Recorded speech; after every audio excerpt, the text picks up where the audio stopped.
Welcome back for another episode of my series providing some tips and tricks to get your paintball channel up and running. As we've discussed, a lot of the information in the series can be applied to many channel formats such as gaming or airsoft, but the focus here is going to be paintball. So today we're going to talk about content and editing. Editing is something that many creators overlook or place lower on the importance scale than it probably should be. A good editor can take boring content and spin it into something worth watching, while a great editor can take that same boring content and turn it into an awesome watch. First thing to consider about editing is going to be your video editing software. I only have experience working with two programs, the free Windows Movie Maker and PowerDirector 12. Movie Maker is alright to start out, but it's not ideal for paintball editing. Don't get me wrong, it works, but due to the nature of our videos, it makes for a poor user experience. Importing videos takes a long time. If you're recording in HD, it's going to take even longer. If you're recording 60 frames per second, prepare for it to take even longer. It actually took me 7 minutes to import a 5.5 minute video recorded in 720 at 60 frames per second. Just imagine that 48-minute insertion during that scenario you filmed last weekend. Volume controls also leave much to be desired, especially if you want to add music. It also lacks a timeline view, which makes editing multiple cameras a much harder task than it should be.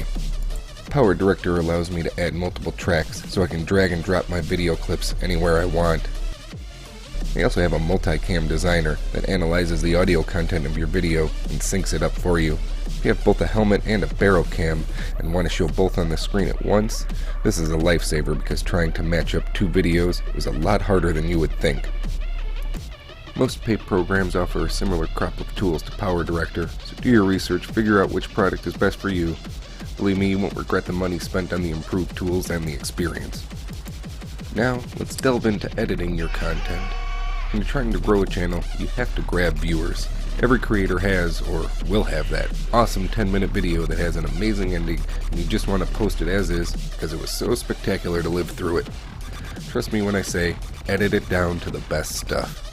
Very few people are going to make it to that awesome ending, and here's why. This isn't the early 2000s when there was Tiger and then Borg making content. That was about it. There are literally hundreds of paintball channels out there you're competing with, and many of them are churning out exciting, well-crafted content.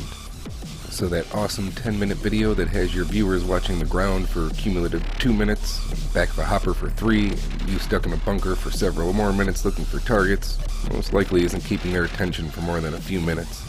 And let's face it, in this day and age, nobody wants to watch 10 minutes of video for 3 minutes worth of action. And worse yet, it might actually be hurting your channel. One of the primary factors YouTube uses to determine where your video ranks in searches is viewer retention. The way YouTube looks at it is if your video doesn't retain viewers for long, it must not be very good, so they're not going to place it anywhere near the top of any searches. While YouTube hasn't made public exactly how audience retention factors into search results, the consensus is that a 40% retention rate is a good minimum target to shoot for. So going back to our awesome 10-minute video that has our viewers clicking off after 2 minutes, well, that's netting us a 20% retention rate. Do yourselves a favor, cut it down to the 3 to 5 minutes of real action. Focus on telling the story via the highlights. Show your gunfights, advances, communication. Leave things like enemy spotting, reloading, and extended stints taking cover on the cutting room floor. Once you have an established viewer base that's coming back for your content, you can start posting some longer, rawer videos. When you're trying to grow, it's always best to leave them wanting more. Another thing to think about is getting information to your viewers. In my early videos, one thing I heard consistently was, "Oh, that looked cool, but I really didn't know what was going on." I realized that viewers should have some idea of what was going on in my videos beyond the description that was written for it. There are two popular ways that you can accomplish this. The first is the ever-popular commentary. This can be a tough skill to master. If you want to be successful, you should write out some thoughts of what you might want to say. How much is up to you.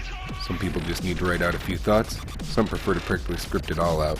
Since mastering this skill can be tough, you may want to do a few throwaway videos to help you start finding your voice. Now, maybe you're not into trying to master the skill of voiceover, and overlaying text might be more for you. Overlaying text is an easy way to communicate what is happening to your viewers. When coupled with a field map, it can give viewers a better understanding of the what, where, and why.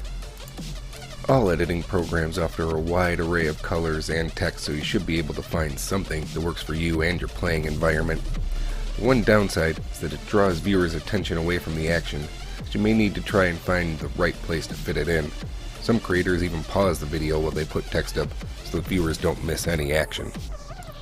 Don't forget to experiment, have some fun, do some throwaway work while playing with transitions or visual effects, see what you like and start to form your style. The work that you do in the editing room is where you can really start to carve out your own niche. Well, I was born too late to play against the pros. I don't know Bob Long, never met Rennick Miller, standing with a Mac.